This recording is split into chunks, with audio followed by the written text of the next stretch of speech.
Hello guys, welcome to my YouTube channel.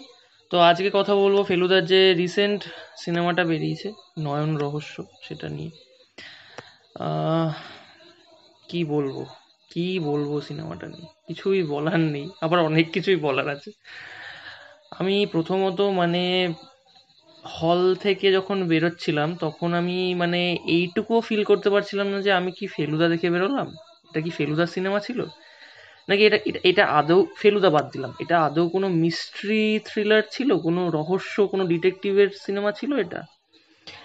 দ্বিতীয়ত, মানে সিনেমাটা আমার দেখা আজ অবধি, আমি তো ফেলুদার সমস্ত গল্প পড়েছি, একবার নয় বহুবার করে।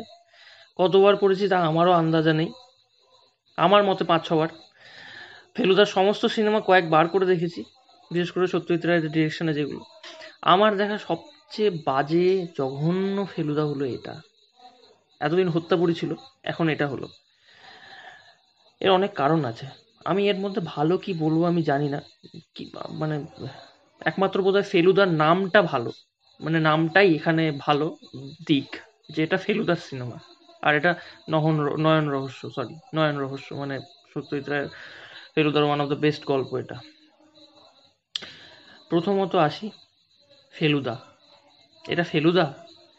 ভাই চেহারায় যতই মানাক, আমি আমি একটা লম্বা চওড়া ফিট ছেলেকে পাঞ্জাবি পাজামা পরিয়ে, চুলটা বাদিক দিয়ে সিঁথি করে আছড়ে, আমি যার একটু টিকলো নাক আছে, একটু মুখটা একটু তীক্ষ্ণ, চোয়ালটা মোটামুটি শক্ত, তাকে আমি দাঁড় করিয়ে বললাম এই তো, এই যে ফেলুদা। হ্যাঁ, চেহারা মানিয়ে গেল, একদম পারফেক্ট। কিন্তু সে ফেলুদা? তার কথা, তার বাংলা, আরে ভাই এখানে বাংলা কি টেরিবল বাংলা!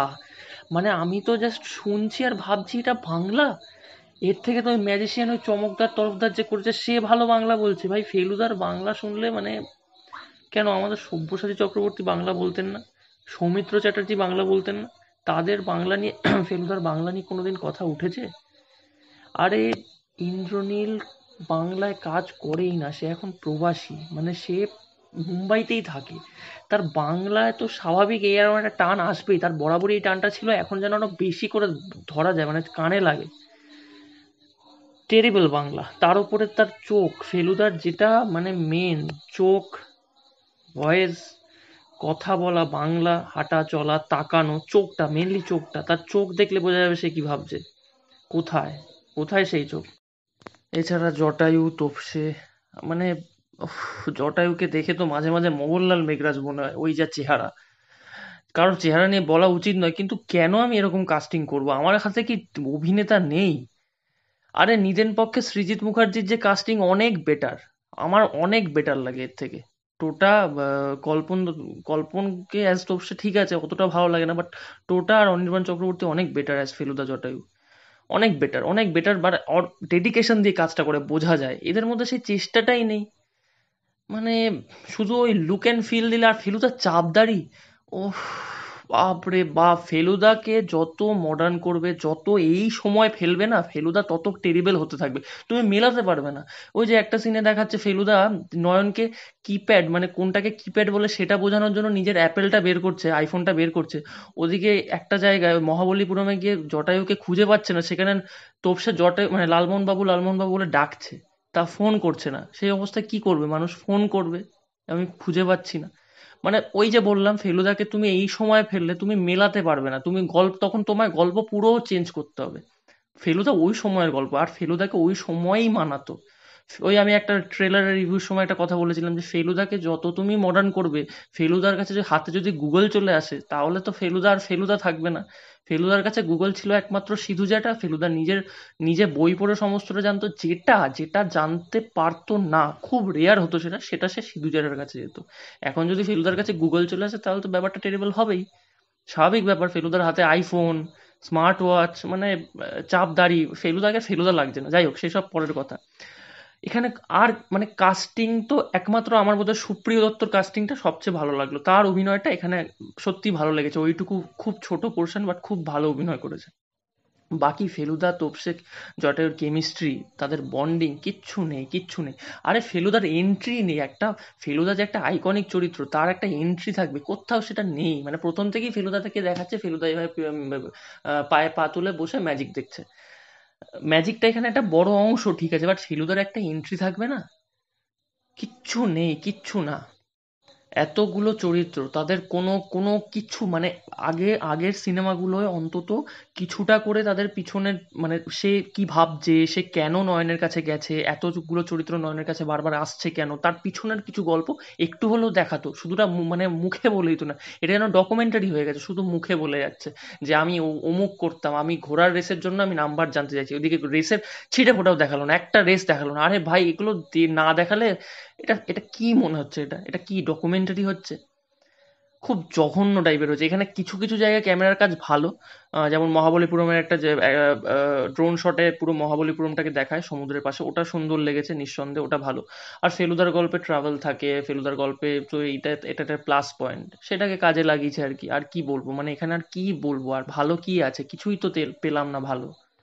একটা ম্যাজিক্যাল মানে একটা আশ্চর্য একটা ছেলে, আশ্চর্য বালক, যে তার চোখের সামনে সংখ্যা দেখতে পাচ্ছে, সেটা সেটা দর্শককে তো বিশ্বাস করাতে হবে। মানে তার বাবা প্রথম তাকে সে সে খাটে বসে এরকম করে দুলছে আর এরকম ভাবছে, তার চোখের সামনে এরকম সংখ্যা ভেসে নাচানাচি করছে, সে তার বাবাকে বলছে, বাবা প্রথম চান্সে বিশ্বাস করে নিল? এটা হয় কোনোদিন? সে মানে কয়েকদিন ধরে এই পরিবর্তন দেখবে, তার মধ্যে একটা পরিবর্তন আসছে, সে তাকে যেটাই জিজ্ঞাসা করা হচ্ছে অন্যরকম কিছু সেটা সে বলে দিচ্ছে। একবারে সেটা হয়। এই যে প্রথমে এই মহাভারতের পাতাটা বলে দিল, এটা তো এরমও হতে পারে মহাভারত তো তার বাড়িতেই থাকে, সে আগে থেকেও পাতাটা দেখে রাখতে পারতো, তাই বাবাকে বলতে পারলো। আরো কয়েকবার পরীক্ষা করলো, সে না প্রথম দিন মানে ফার্স্ট চান্সে দেখেই সে ম্যাজিশিয়ানের কাছে নিয়ে গেল। এরকম এটা কোনোদিন বিশ্বাসযোগ্য? দর্শক তো বুঝতেই পারলো না, মানে যারা ফেলুদা পড়েনি তারা তো বুঝতেই পারলো না ব্যাপারটা কি হলো। হঠাৎ করে তার মধ্যে একটা ম্যাজিক মানে ম্যাজিক্যাল একটা ব্যাপার চলে এলো যে সে সংখ্যা দিয়ে যাবতীয় সমস্ত প্রশ্নের উত্তর দিতে পারছে। আবার হঠাৎ করে তার শেষের দিকে গিয়ে তার সমস্ত ক্ষমতা চলে গেল, কেউ তো বুঝতেই পারলো না যে তার মধ্যে কি হয়েছিল, এটা কি হচ্ছে। জিনিসটাকে এস্টাবলিশ করুক, কিছুই হলো না। মানে খুব টেরিবল হয়েছে এই ফেলুদাটা সত্যি। মানে যারা আমি শুধুমাত্র আমি জানতাম, আমি ট্রেলার দেখেই বুঝে গেছিলাম যে এই ফেলুদাটা কি হবে, বাট যেহেতু ফেলুদা সেই জন্যই আমি দেখতে গেছিলাম, ফেলুদার সিনেমা বলে মিস করি না, ফেলুদার কোনো কিছুই মিস করি না, তো সেই জন্যই দেখতে গেছিলাম। আমি জানতাম বাজে হবে, বাট এতটা টেরিবল হবে আমি ভাবতে পারিনি। আর এন্ডিং, ওরে বাবা রে, ওটা এন্ডিং মানে হঠাৎ করেই কি থেকে কি হয়ে গেল, মানে বুঝতেই পারলাম না যে কখন শেষ হয়ে গেল এটা। হঠাৎ করে দেখলাম নাম দেখানো শুরু করে দিয়েছে। আরে ভাই, ফেলুদার লাস্ট যে এন্ডিংটা, মানে মানে কি বলবো, হাত পা এরকম স্ট্রেট হয়ে বসে, সিট দ্বারা সোজা করে বসে মানুষ দেখে, বড় বড় চোখ করে, ওরকম হয় এন্ডিং। যে পুরো সবাইকে এক জায়গায় করে বা ওরকম কোনো পরিস্থিতিতে ফেলুদা সমস্ত রহস্যটা ক্লিয়ার করে বলছে, পুরোটা গল্প করে বলছে। কোথায় সেসব, কোথায়? আবার ফেলুদার, উফ, আমি তো এটা দেখে আরো মানে আমার মাথা গরম হয়ে গেল। ফেলুদার কি রাগ, ফেলুদার কি বদমেজাজ, ওরে বাবারে, চিৎকার করছে ফেলুদা। ব্যোমকেশকে তাও একটা একটা সিনে চিৎকার করতে দেখা যায়, তাও মানা যায়। ফেলুদার চিৎকার, ফেলুদা কোনোদিন যে চিৎকার করেছে এটা তো আমি কোনো গল্পে তো কোথাও দেখিও নি। মানে এটা যায় না ফেলুদার সাথে। তুমি ফেলুদার চরিত্র আমূল পরিবর্তন করে দিচ্ছ। সন্দীপ রায়ের কাছ থেকে এরকম আশা করিনি, মানে সত্যি এরকম আশা করিনি। অন্য কোনো ডিরেক্টর করতো মানতাম, বাট সন্দীপ রায়ের কাছ থেকে এটা আশা করিনি। ইমিডিয়েটলি এই ফেলুদা পরিবর্তন করা উচিত। সন্দীপ রায় নিজের জেদটা ভেঙে একটু এই ফেলুদাটা পরিবর্তন করুক, একটু ভালো। ইভেন যদি সে টোটাকে নাও আনতে চায়, জিতু কামাল আছে, মানে জিতু কামাল আমি বলছি বেস্ট ফেলুদা হবে, যদি তার বাংলাটা ঠিকঠাক করা যায় বেস্ট ফেলুদা হবে। তার হাইট, তার চোখ যথেষ্ট, যথেষ্ট ফেলুদা করার জন্য। আর জটায়ু আমার মতে অনির্বাণ চক্রবর্তী ছাড়া এখন জটায়ু আর কাউকে মানাবে না, সত্যি কথা বলতে মানাবে না। কারণ জটায়ুর চেহারা অত মানে কি বলবো, স্ফীত নয়, অত মোটা নয় সে। আর জটায়ুর অভিনয় এর বিন্দুমাত্র হাসি পায় না জটায়ুর অভিনয়। ওই শুধু কমেডি মানে কি বলবো, শুধু মানে কমেডি করতে চাইছে, কিন্তু মানে জোর করে কাতুকুতু দিয়ে হাসানো, যেটাকে বলে আর কি। ভালো লাগেনি, একদম ভালো লাগেনি। না আছে কোনো কেমিস্ট্রি, না আছে কোনো বন্ডিং, না আছে কোনো থ্রিল, কোনো মিস্ট্রির যে একটা জাগাবে, একটু থ্রিল জাগাবে মানুষের মনে, কিছুই নেই, তার কিচ্ছু নেই। আর তোপসে, হরিবল তোপসে, একদম জঘন্য লেগেছে। তো মানে তোপসে যায় না ওকে। শুধু বললাম না, ওই 15-16 বছরের বা 20 বছরের একটা ছেলেকে দাঁড় করিয়ে দিলে তোপসের ক্যারেক্টারটা হচ্ছে সবচেয়ে vital character. One of the মানে তিনজনের মতো one of the most vital character তার ক্যারেক্টারটা। তাকে যদি ঠিকঠাক না আনা যায় তাহলে তো হবে না। যাই হোক, একমাত্র ওই ব্যাকগ্রাউন্ড স্কোরটা, মানে ব্যাকগ্রাউন্ড মিউজিক, যেটা ফেলুদার একদম কি বলবো, সেই স্বনামধন্য সেই মিউজিকটা, সেটাই বারবার কানে বাজে, সেটাই, ওটাই একটু কিক দেয়, ওটাই একটু মনে হয় যে না ফেলুদা সিনেমা দেখতে এসেছি। আর কিছু ফেলুদার মতন একটু বড় ভিডিও হয়ে গেল, একটু মানে রেগেই গেছিলাম ফেলুদাটা দেখে, যে ফেলুদাকে এরকম, ফেলুদাকে নিয়ে ছেড়খানি ভালো লাগে না, মানে একেবারেই মানতে পারি না ফেলুদাকে নিয়ে এরকম। যাই হোক, তো এই ছিল আজকের রিভিউ। আপনারা যারা ফেলুদার ভক্ত তারা অবশ্যই যাবেন ফেলুদা দেখতে, সেটা আমি জানি, খারাপ হলেও যাবেন সেটাও জানি।